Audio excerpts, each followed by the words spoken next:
이승만 대통령에게는 꼬리표처럼 붙는 수식어가 있다. 부정선거로 당선된 대통령, 독재자. 과연 사실일까? 1956년 제3대 정부통령 선거 당시 이승만 후보자는 나이가 80이 넘었음에도 불구하고 과반수가 넘은 55.7%의 압도적인 지지율을 가지고 있었다.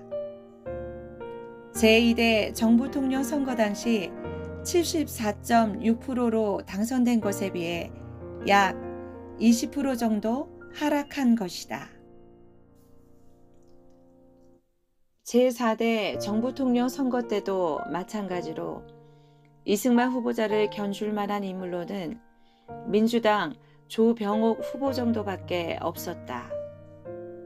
그러나 조병옥 후보마저 신병 치료를 위해 미국으로 향하게 되고 치료 도중 숨을 거두게 된다. 이로써 이승만의 대통령 당선은 확실시 되고 있었다. 그러나 문제는 부통령 선거에 있었다. 부통령 선거에는 여당의 이기붕과 야당의 장면 후보가 있었다. 장면 후보가 지난 선거와 같이 이기붕 후보를 이기게 되면 권력이 야당으로 넘어갈 수 있기 때문에 자유당과 이기붕 후보는 부정선거를 하게 된다. 이로 인해 투표일에 마산에서 시위가 일어나고 경찰의 발포에 의하여 9명의 사망자가 나온다. 당시 실종된 김주열의 시신이 27일 뒤인 4월 11일 마산 중앙부두 앞바다에서 발견이 된다. 4월 12일 김주열의 시신이 발견된 다음 날 국회 속기록을 보면 이승만 대통령은 부정선거에 개입하지 않았음을 보여준다.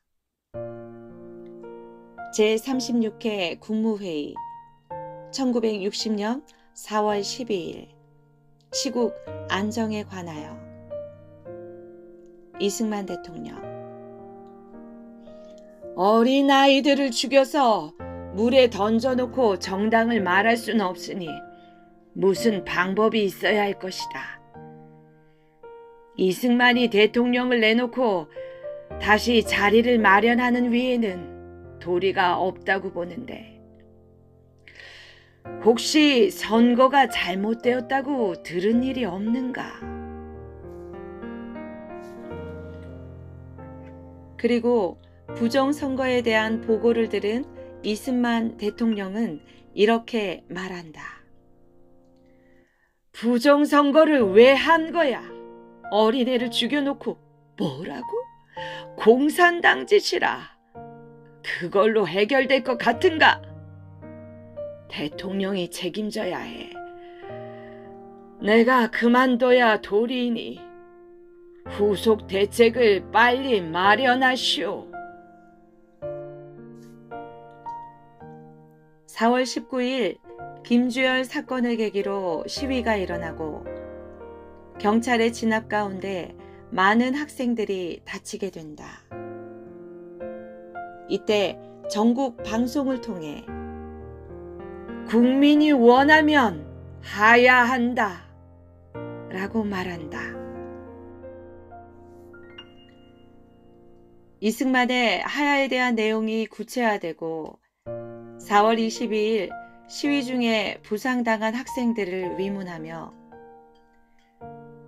부정을 왜 해?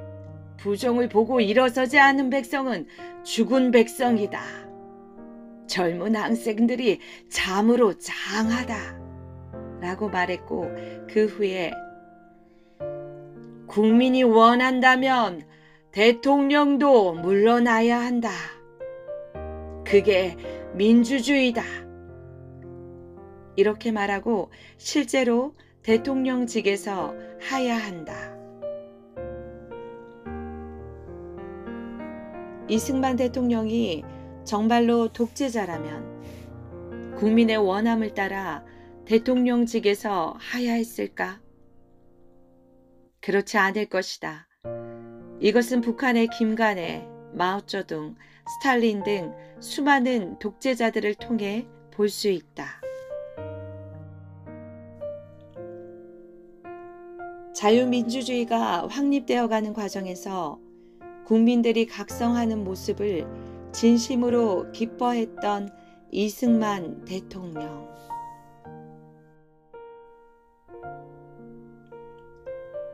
지금까지 우리가 국부 이승만에 대해 알지 못한 까닭은 독재자 이승만을 원하는 사람들이 씌운 프레임에 속았기 때문이 아닐까?